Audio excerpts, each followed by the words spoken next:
Hey guys, it's Matt. This video is not for those who scare easily. Depending on what time of the night you're listening to this in Australia, it could be dark, creepy, and cold outside. It is not the topic for the faint of heart. We will finally be discussing the biblical term Antichrist. That's right, Antichrist, or Antichrist if you're from Skokie. Give me 2 orders of pierogies, corned beef, and hash, and an Antichrist. That's like what we did. What do we do that with? It was called the Hegelian dialectic with crushed ice. Matt, at least keep this serious for a while. I will. This is a very serious conversation for the first 15 minutes before it turns insane. Now, I want to make sure y'all have heard about the term or label Antichrist. Is there anybody potentially that doesn't know what I'm talking about? And yeah, I hear you. Matt, we all know it. There's probably not a person on earth, no matter what faith or religion, that doesn't know the term Antichrist. It's been used in over 1,000 movies and TV shows, books, literature, art, depictions. I hear you. But you know what's very interesting? What if I were to ask you, which I guess I will right now, how many times is the term Antichrist? I'm going to use that pronunciation, not the Skokie. How many times is it used or mentioned in the Bible? What was your answer? Let me ask the average man or woman on the street. Hey, yo, Jake! Jake, come here. Not Jake from State Farm. Jake from South Philly. Jake, come on over here, man. What you want? Jake, serious question. How many times do you think the term Antichrist is mentioned in the entire Bible? Oh, man. Antichrist in the Bible? Oh, it's got to be 10, 20,000 times. Jake, what if I told you 4 times only? 4 times? You got to be shitting me. Thank you, Jake. Go get your Geno's and Pat's steaks. Okay, 4 times only. So how did we get to where we are today? With this term Antichrist in books and movies and all over the place and horror movies and people sending me these books from Derek Prince, a Christian writer, Rules of Engagement. And I read what people send me as much as I can. If the time allows, I'm open to anything. There's whole sections in here on Antichrist and multiple books, The War in the Heavens. And how did we get to all this if it's mentioned, not 4 sections, not 4 paragraphs, not 4, just mentioned 4 times, 4 words. And how did we get to where we are today? Think about this. How many times do you think Antichrist has been mentioned by, say, a pastor in a Sunday sermon or service over the last 50 years? Millions of times. Most Christians are, of course, taught to believe that the signs and times looking out for the Antichrist is very important. Every era seems to believe the Antichrist is coming. Of course, we all agree.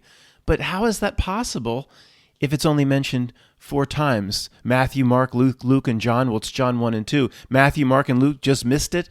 A major coming of evil before Jesus' return. And just, should we put it in there? Nah. I don't have room. My hand's tired. They just missed it. See, if it's so important, the Antichrist, the changing of laws and times. And all, I mean, it would be mentioned all over the Bible. Prepare for it. Here's what it looks 4 times, obviously something else is going on. Or, I hear you yelling at me. If anybody is not a big truster in King James and you're custodians of the Bible and say, yeah, there were other sections taken out because the custodians of the Bible, thou art villains, and there was potentially more, Matt, I'll give you that. That's the only thing that makes sense. One of the main issues I've always had with the Christians I interact with is, how could you trust these villains to be the custodians of your Bible for 1,000 years? And who knows what else is in there, what's been manipulated. And what I usually get back in those that I engage with on this topic is a reference to the original translations was it in Greek or Hebrew? Which this doesn't make any sense to me. Unless you have the original Greek stuffed under your mattress. So this control structure that's likely always been here, something called Notnilc, those in Da Vinci Code movies called Illuminati, they have no ability to change the original Greek. That's all pure. It doesn't make any sense. They were the ones in, quote, control at the time of the original translations. They're the ones that put Jesus to death. They're the ones that hired Pontius Pilate as a temp. He was hired on as a temp before he was made full-time Pontius Pilate. They're the ones that have always been in control. But somehow the Greek and the Hebrew original translations, I don't know how people keep coming back to me with that. It is absolutely bizarre. Anyway, enough on that. Let's continue our conversation. Let me read to you the only chapter and verse where the word Antichrist is actually mentioned. It's very brief. It'll just take 1 minute. Then I'm going to look at the book in front of me, Rules of Engagement, the section on Antichrist by Derek Prince, where he's doing what a lot of Christians writers do. They take liberties with the term Antichrist. Evil mentioned all over the Bible. That's Antichrist. It's not mentioned. Why wasn't it mentioned there in Luke or Thessalonians? The beast rising out of the sea in Revelation. Oh, that's Antichrist. It's not mentioned as Antichrist. It's mentioned simply as a bee rising up, a beast rising up out of the sea. I mean, talk about arrogant liberties. You can't make that connection if it's not there. Anyway, one thing at a time. Let me read the passages. It'll be very brief. Example 1 of the 4 times Antichrist is mentioned comes from John 1, chapter 2, verse 18. I'll provide the Douay-Rheims translation. It's just one sentence. And then also, for those interested, the King James Version. Douay-Rheims, sorry if I mispronounced that.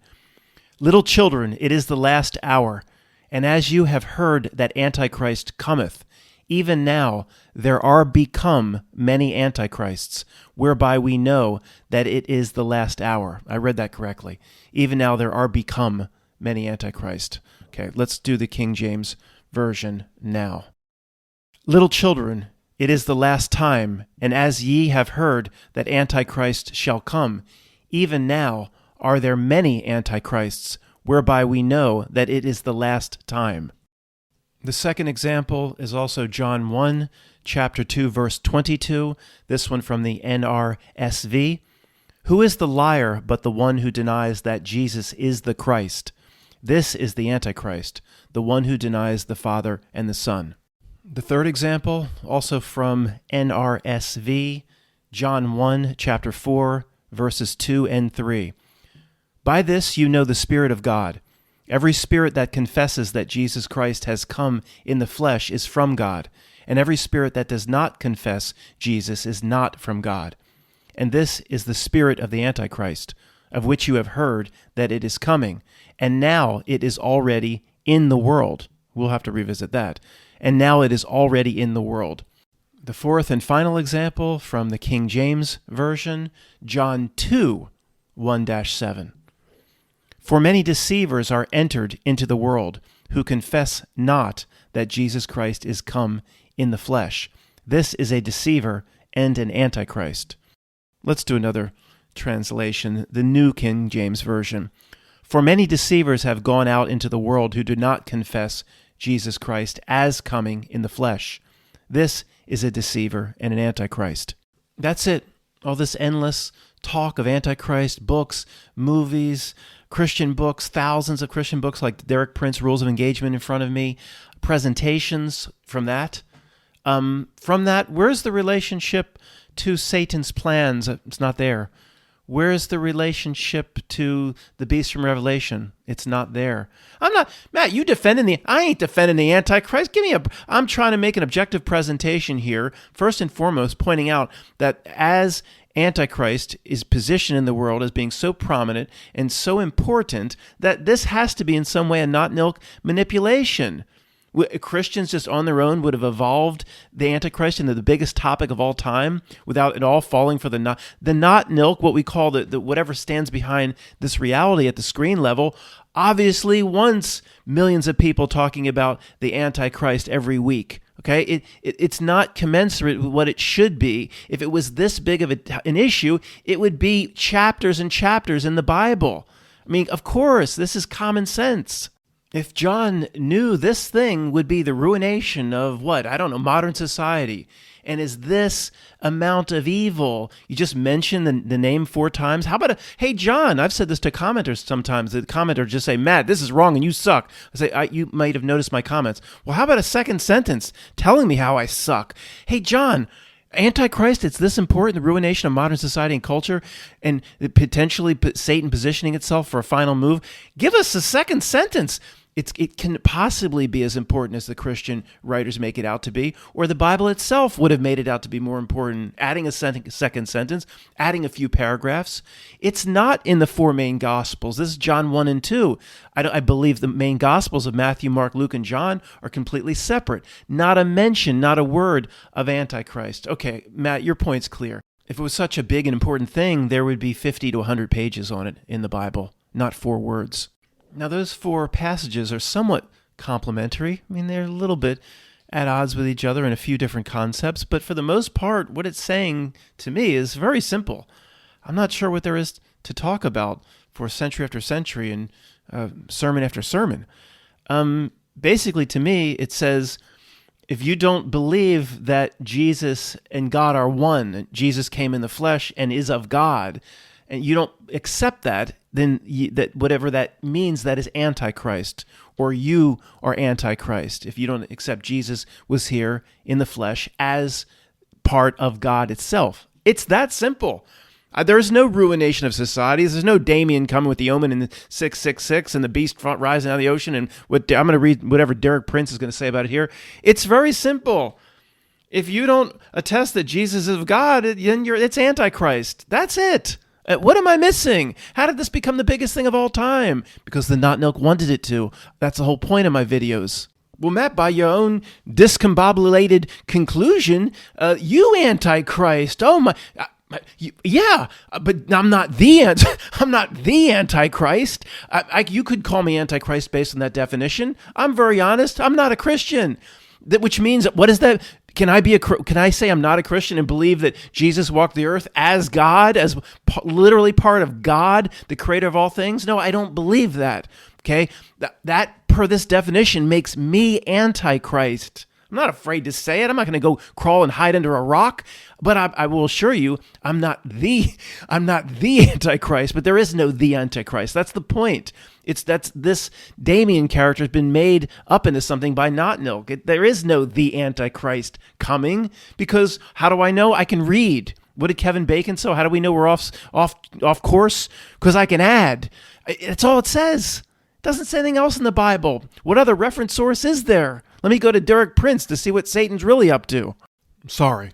Let me return to the last part of John 1, chapter 4. That would be the 3rd verse, I believe, the second part here. And this is the spirit of the Antichrist, of which you have heard that it is coming, and now it is already in the world. That's the part I want to talk about. Already in the world.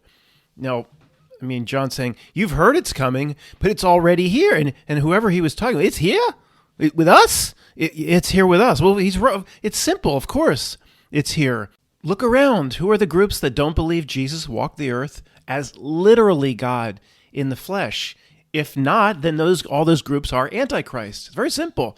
So who are these sons of bitches down here that they worship? Who worship Quetzalcoatl? Was that just the Aztecs or whatever? Is there anybody today that still worship Quetzalcoatl? I don't know. But if you're down with the lowdown for Quetzalcoatl, then you're Antichrist. See, it's simple. Native Americans, and sorry to the Canadian First Nations peoples. I do apologize. And I also take this opportunity to apologize to Sir Richard Branson. I never, ever will forget the Sir again. UOB, or CB, or BO. Oh, First Nations people, the Pawnee, Pa, and the Coyote, the Trickster. I got that from the Wolverine movie. That was for real. The Coyote is a Native American deity. I got that from Wolverine. The Trickster, it's a Native American god. And now it's playing havoc on my voice. I need a drink. I just made a permanent truce with the Native American gods, and they are allowing me to speak again. If you down with Shiva, Vishnu, Krishna, you down with that? You Antichrist. You down with Buddha? You Okay, it's pretty simple. You know who the real Antichrist is to me?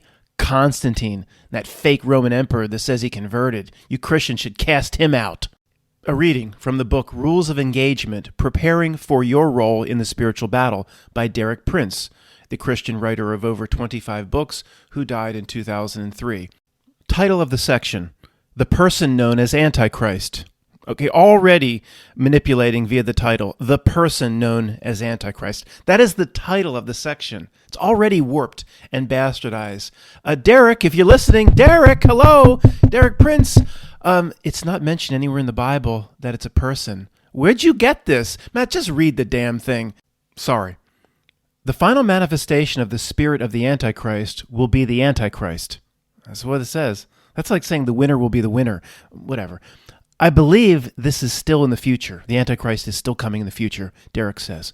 I want to examine some passages of Scripture so that you are not unaware of what Satan is planning. In 2 Thessalonians 2, Paul dealt with the appearance, revelation, and manifestation of the Antichrist. He also addressed preparation for the Lord's return.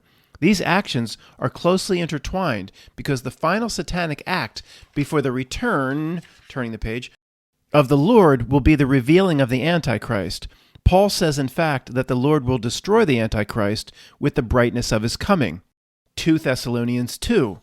In parentheses, don't be deceived, as though the day of Christ had come. Let no one deceive you by any means, for that day will not come unless the falling away comes first, and the man of sin is revealed, the son of perdition. Back to the writing of Derek Prince, this verse offers two titles of the Antichrist. No, it doesn't. It makes a connection where one does not exist. That was Matt's input. He continues. First, he is the man of sin mentioned in the passage, or man of lawlessness. He is the supreme embodiment of man's rebellion against God and rejection of God's laws. He is also called, quote, son of perdition, the one who is headed for a lost eternity.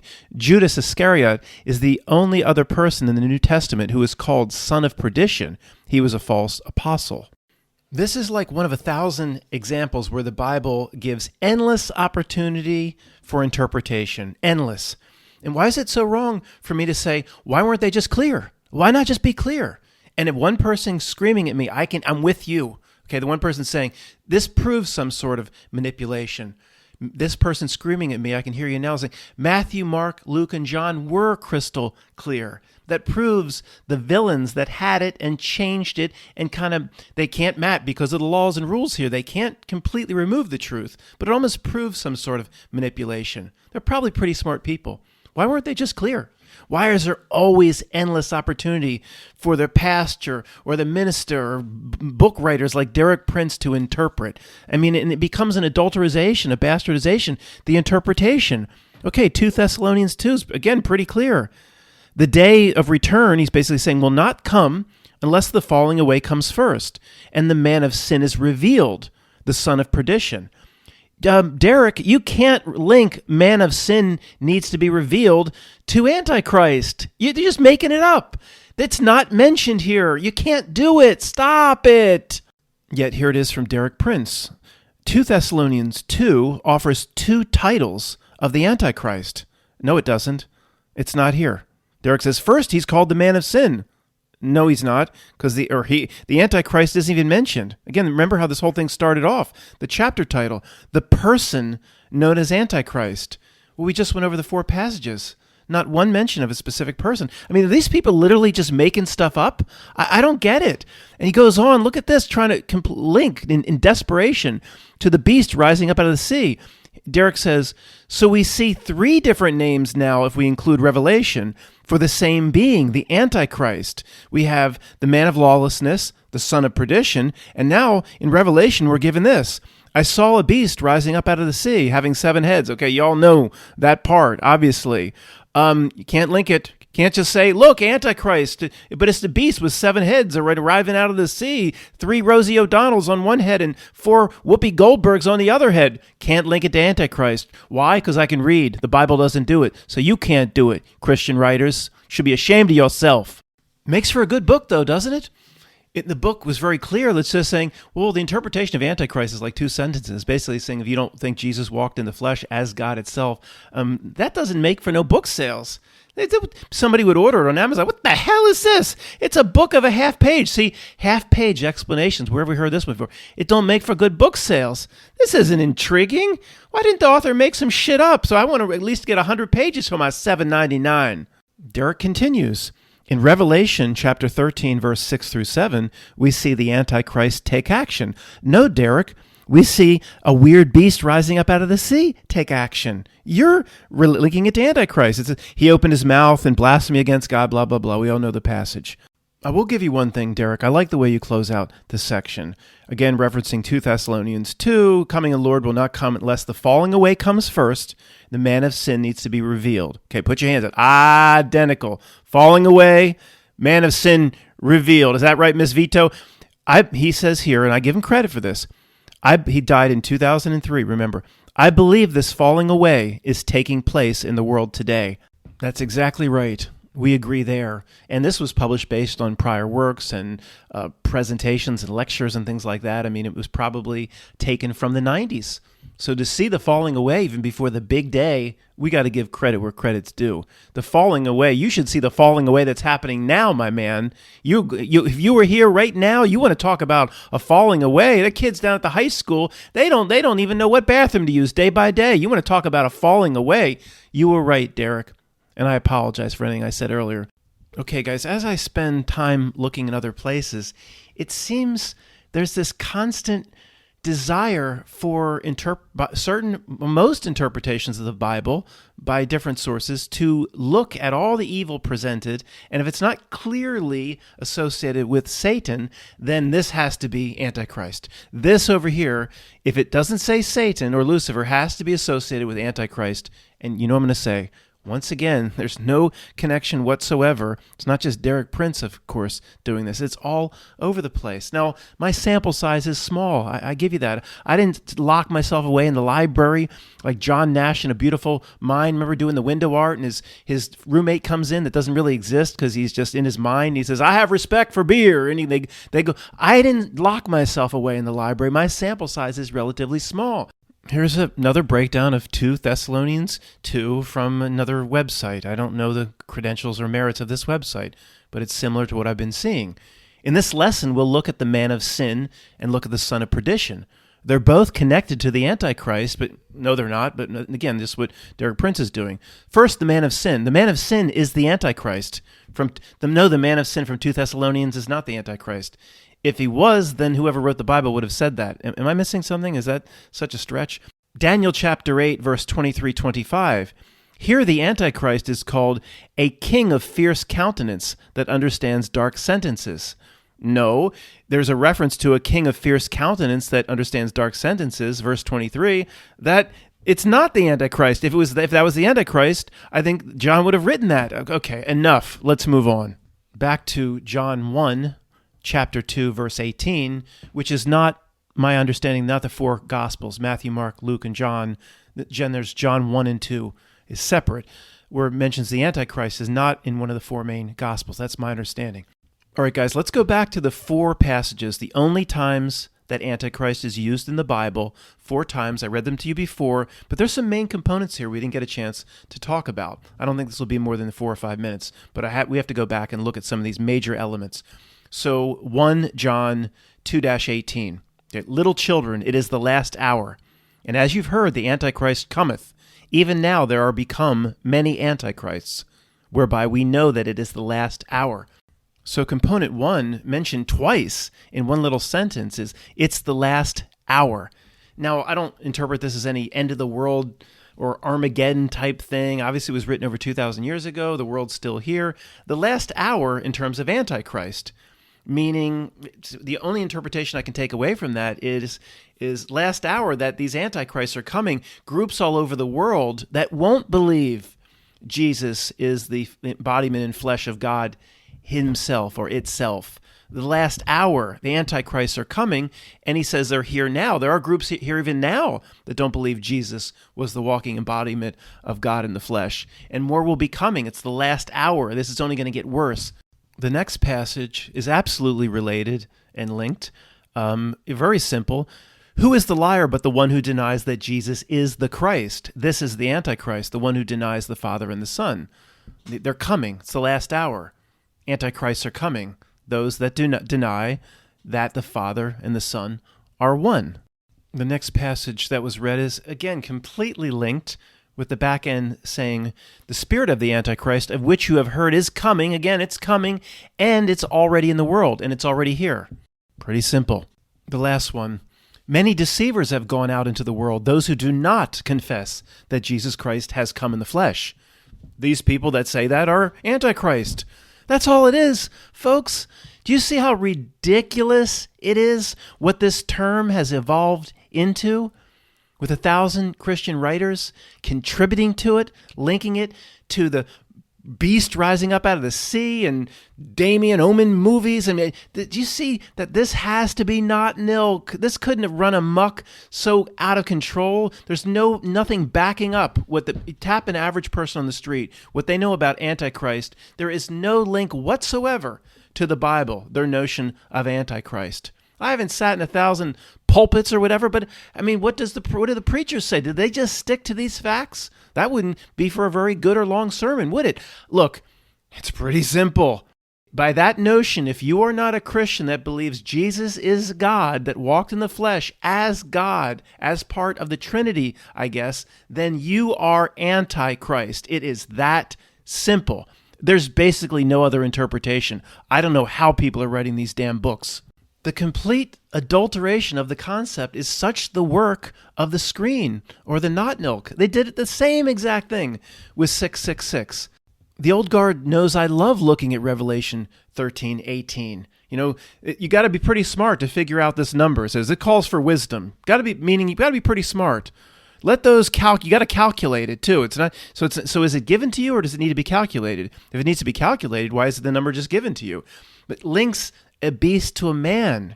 You have to calculate the number of the beast because that's the number of a man. And the number is 666 or whatever it is, and 603 score and 6 is the way it's written out.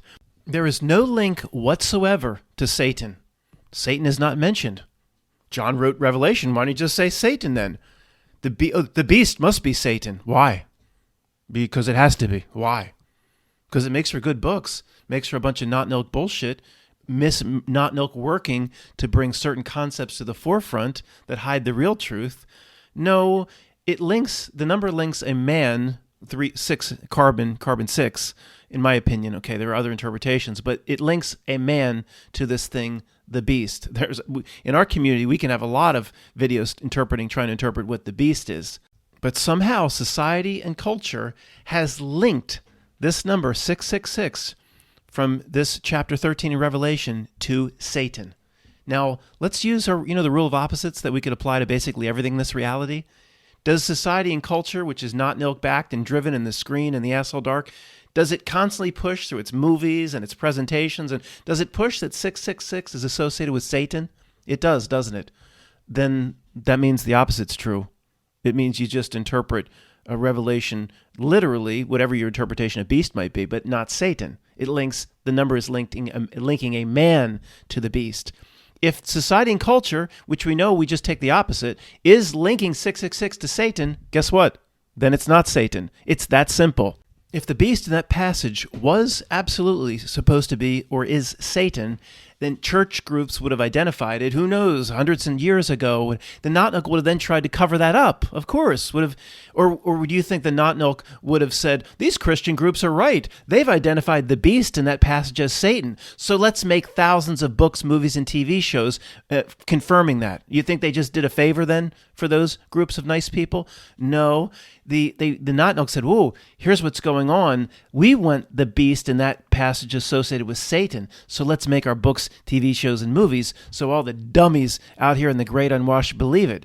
Matt, why does the screen and its minions want the populace associating 666 with Satan via the beast in that passage? I don't know. I haven't been to Eyes Wide Shut party in quite a while. I mean, maybe if we could get comments and think of. I don't know. Yeah, I don't know their creepy intentions. I just know when they're basically trying to deceive. Why they want 666 associated with Satan in the mind of every person in North America, what they get out of that, I don't know. I'll try to ask somebody next time I'm at the Eyes Wide Shut party.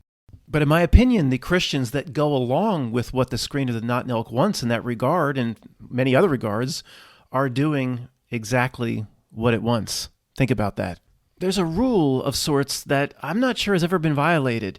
The main concepts pushed to the top of society and culture as being the most correct, or the most good, the best for you. We almost always, by rule, can just run and do the opposite as what we really should be doing. Sometimes, though, it's not just go do the complete opposite of what the Notnilc's presenting. I mean, our adversary, again, is evil genius. It's a worthy opponent, right? It knows what it's doing most of the time. Sometimes it's, you could call it a ninth inning hijack, or directions that get you close, that get you all the way across the country. But then that last turn is, a turn off the Wile E. Coyote cliff. It's a ninth inning, last minute hijack. I mean, to me, there are a few Catholics here still at this channel. I got to be honest, I'm not trying to piss you off. To me, there's no doubt Catholicism, the presentation of Pope Francis, is a Notnilc ninth inning hijack of Christianity. I mean, it almost can prove it right here. I don't know what they would. There's a few Catholics here, and one has really helped this channel out a lot by taking pictures on the side of the road. And I mean, I don't want to piss anybody off, but I don't understand what they would say about these sorts of basic things. Pope Francis comes to the United States. Was it 2015 or I don't even know anymore. Now, I told you that it's very Catholic between Boston and Washington, D.C., so, of course, he's going to be mostly in the Northeast United States here. These dioceses or archdioceses have huge power where they wield their influence. I mean, I can't tell you what it was like in Philadelphia. They closed highways down, parkways, and millions of people lining up to just get a glimpse. And as one of the greatest presentations of all time, Ross Ben talked about his Pope Mobile rolled up the Ben Franklin Parkway, basically where Rocky's running route. I don't think the Pope actually jogged up the Rocky steps of the museum. He might have, but as Ross Ben said, he rolled by the Thinker. What's the big deal about that? Well, the Thinker is a small part of a larger Rodin sculpture called the Gates of Hell. So the Pope, I guess, didn't know, rolled right by the Thinker and the Rodin Museum and the Gates of Hell. Okay, I'll leave that to the Ross Ben speech. But think millions of people on either side lined up, all the news media bowing down that this is the greatest thing of all time and how wonderful it is. And the Speaker of the House in the U.S. Congress saying it's one of the greatest moments of his life. All these gigantic Notnilc components saying this is the greatest thing of all time, that Pope Francis is coming. So, folks, the few Catholics that are here, how could it be? How could it possibly be? So it doesn't concern you at all, if for the few Catholics that are here, that every single element of the Notnilc, right down from the senators and congressmen, right down through the Ministry of Information, the API, Thomson Reuters, the way it was reported on, everything bowed down to the Pope as the greatest thing, and you think that is not of the Notnilc? That's just good Christians working for you? I don't understand how this is missed by our friends in the Catholic community, but I'll just let it go and we'll move on to something else. Finally, and in conclusion here, I'll tell you what Antichrist, the concept means to me. Now, we spent a lot of time, of course, looking at what the Bible is saying about Antichrist. And in this case, the Bible is much easier to interpret, is much clearer than it is in a lot of other areas where the interpretation is much harder. I mean, this is pretty straightforward. Jesus and God are one. And if you don't believe that, you're the Antichrist, or it is Antichrist to not believe that. And that's a first-level literal interpretation. I think there's a ton of truth in the Bible, but rarely will that truth, in my opinion, come from the very simple first-level interpretation. So again, well, Matt, you're not allowed to interpret what's not there. Oh, really? I'm not allowed to do what hundreds of thousands of Christian writers and scholars have done, and I just did right here with the term of Antichrist? Yes, I'm allowed to interpret it, and as I'm allowed to interpret a Stanley Kubrick movie and its meaning outside of even what Stanley Kubrick even intended. I'm allowed to interpret a song and its spiritual meaning outside of what the songwriter even understands what I'm talking about. Yes, I'm allowed to do this. I just showed you how Derek Prince does, and they all do it. Well, then, man, you're as bad as them. You're going to give us an interpretation that I'm sure is not there in the Bible. Yeah, but I'm not trying to put the pieces together from the Bible to fit what I believe it to be or what I believe the underlying truth to be, like these Christian writers like Derek Prince do, relating the beast coming out of the sea. That's the Antichrist. I'm not doing that. I'm not trying to structure the Bible to help my own argument. I'm saying I believe there's a truth in the Bible. This is the truth that flows into me, the way there could be a spiritual message in any work of art, the Bible being no different. You want to call that blasphemy, call it blasphemy. I can interpret it any way I want, and I rarely interpret the first level literal interpretation. First off, if anybody's new, Matt, do you believe Jesus was the walking flesh embodiment of the ultimate creator of everything and all things? No, I don't. Well, what do you believe Jesus was? It doesn't matter. I don't want to get into it right now. There's no point. Do I believe this was the creator of all things in flesh? No. Want to go away from the channel? Just take your ball and go home? Go ahead. Would you rather have me lie to you? That being said, I do have to reiterate one thing before I talk about Antichrist. The old guard has heard this many times. You know that the history does seem to line up that the Bible has been controlled and been in the hands of creeps for potentially as long as 1,800 years, right? Been under the control of creeps. Doesn't the history kind of line up that the average man was not given the Bible until somewhat recently? And then your hero, King James, who's the only king in the world that ever cared about people. And there'll still be comments that come back and say the Bible today matches up to the original Greek and Hebrew translations. And this just blows my mind. If I've emailed you back and forth and we're friendly, I hope you don't get too pissed and just take your ball and go home. I'm going to unsub it. Give it back to me. I can take it. You should be able to take it. But to say that the Bible today, we know it's pure because it matches up with the original Greek and Hebrew translations, that response is insane to me. It implies that this power structure would have no ability to change the original Greek and Hebrew translations or what's presented as the definitive authority of where the English translations came from. So this power that can put the entire world into a face covering in 6 to 8 weeks, that has seemingly supernatural buttons and levers at its disposal, people around us operating on what seems to be like a download, a ship of fools, they would have no ability to point people in the direction of their interpretation of the original and their managed interpretation from the Hebrew and the Greek. It's probably kept at the Vatican. Are you kidding me? All right, let's move on. To me, what is truly meant by Antichrist is very similar to what is truly meant by Revelation 13 with the presentation of the beast, the man, and 666. It's the truth that flows out to me is the Notnilc's devolution, if that's a word, of a man into the beast, into the carbon 666 on the periodic table, into identifying only with the things that are of the material plane. The certain arm of the Vitruvian man, forgetting the Vitruvian man has the other arm, which is the spiritual side. No, those sides not being in balance. That is the beast, devolving. It's the same exact principle we've been talking about at this channel for years. This thing here with us getting in our way to block our spiritual journey, or what we're supposed to do here for that other arm of the Vitruvian man, or what we're supposed to do here for the aspect of you that's not here, or what we're supposed to do here for what some would call higher self. That if you devolve through whatever 666 means to me, the interpretation is the carbon atom, 6 on the periodic table, 6 electrons, 6 protons, 6 neutrons, 666. If you then identify with that materialistic arm of the Vitruvian man, and your metrics of success is all that this world can give you, and you were such a great person because you opened that second office of the ambulance chasing law firm, and all the things, the key to the city, then you have evolved, taken the Notnilc's bait and evolved into the beast. The beast, what man is meant to become per what the Notnilc wants it to become, not Satan. It tells you flat out the number of the beast is the number of a man and that it's also 666.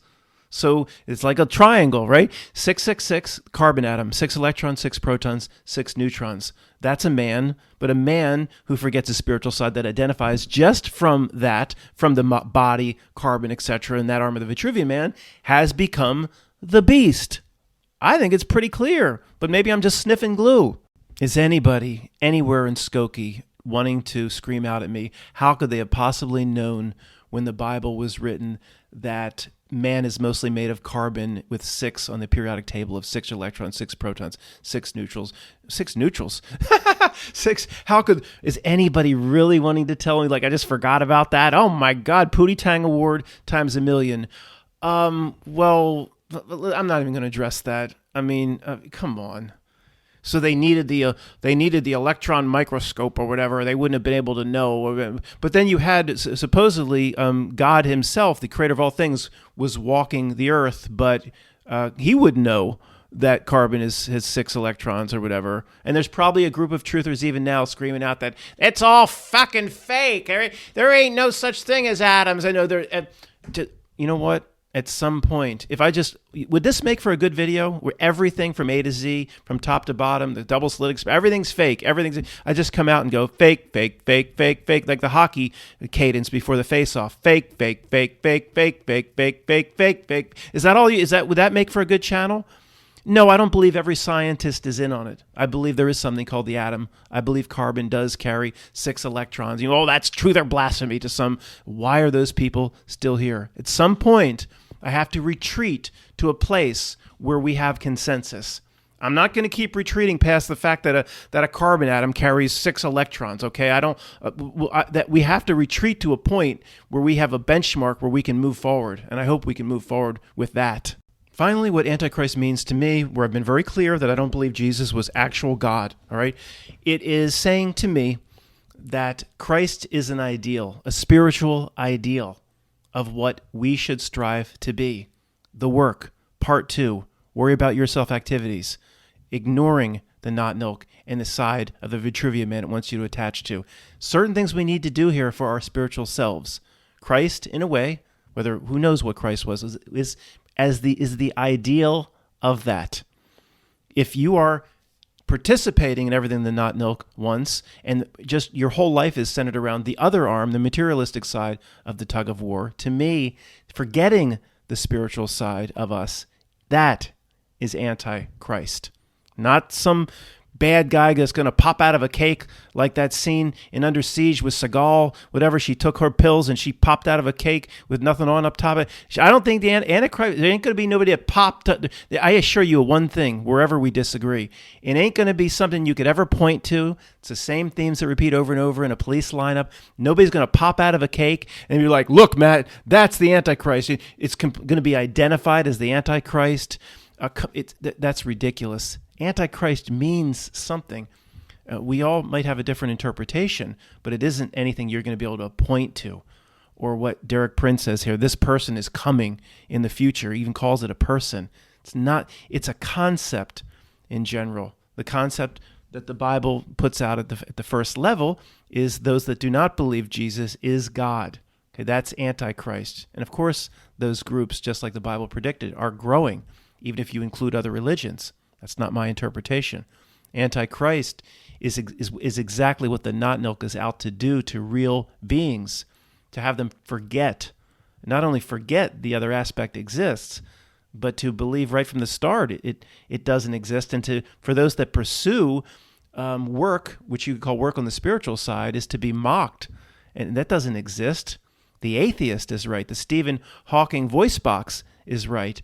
To me, that's Antichrist. So by that broad definition, any minion of the Notnilc that is here to distract, from Lady Gaga all the way up, that is meant to block your spiritual journey and the things you came here to do via your incarnation, is Antichrist, or you could call them the Antichrist. The few times the word Antichrist is mentioned in the Bible, I think in 2 sections, at least one, right? It says there's more than one, or there is many. Yet, for some reason, this notion of Antichrist that exists throughout North America is there's going to be like one. It's a person, according to Derek Prince and other writers. It can be pointed at in a police lineup when it's only mentioned 4 times, Antichrist, and at least 1, if not 2 passages, says it's more than one, or implies that it's not just, it's much more than a person. So you might disagree with everything I just said, but certainly we can agree that we see the Notnilc manipulation, intentional manipulation of using the term Antichrist for its own means to move people in society into the place it wants to move them. We can agree on that, right? One of the main points of this video was to point out, look what the Notnilc on the screen has done with the term Antichrist, and how it has warped the Bible's intention. We just looked at that, 4 simple passages. Look what it's done. Look what it does to warp everything. But yeah, I guess we're just one of those people. And for anybody that took exception, wanted to yell at me and say, like, Matt, it's the Bible. You can't just make up your own interpretation. Well, again, like, there's like 40 million books about how to interpret the Bible, so I guess I'm not allowed to do that. But you've gone too far. There's nothing that even points to any. You're taking your own interpretation at some level away that doesn't even exist and all that. Oh, really? So the Bible can't be interpreted. It's all literal, right? So the creator of all things took 6 days to make the earth. And then needed to rest. You needed to rest. You really believe that? Even things like David and Goliath, no, I don't take it literally. There's meaning there, but I don't think some son of a bitch, David had, what do you have, a wrist rocket or a slingshot, a sling of some kind? He battled a giant? No, I don't. There were giants in their days. No, I'm sorry. I don't take most of the greatest meanings in the Bible, I don't take literally. I don't believe the creator of all things needed 6 days to build the earth and then needed to rest. I mean, why not just go as far as what Bill Cutting said in Gangs of New York? He's like, Amsterdam, we've heard that God needed 6 days to create the earth. I mean, then he rested. But before he did, he squatted over the side of England, and what came out of him was Ireland. I don't think the creator of all things needs 6 days to create the earth. And if he did, he might have needed a Subway sandwich too. No, sorry.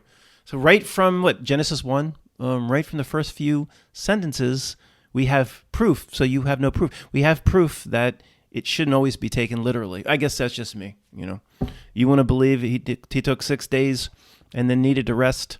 How long did it take him to build Mars then? Shit. At least been 5 days. Jupiter would taking him 10 days. Come on, man. Come on.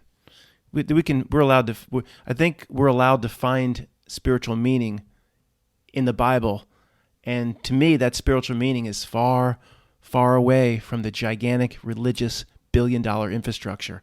If the gigantic religious billion-dollar infrastructure wants to give me the religious meaning or the spiritual meaning, I'm going to run. I'm going to, Clarice, fly, fly, fly. Fly, fly, fly. I'm going to fly away like the freaking flying monkeys in The Wizard of Oz. If Pope Francis says go north, I'm heading straight south like my life depended on it. Thanks for listening.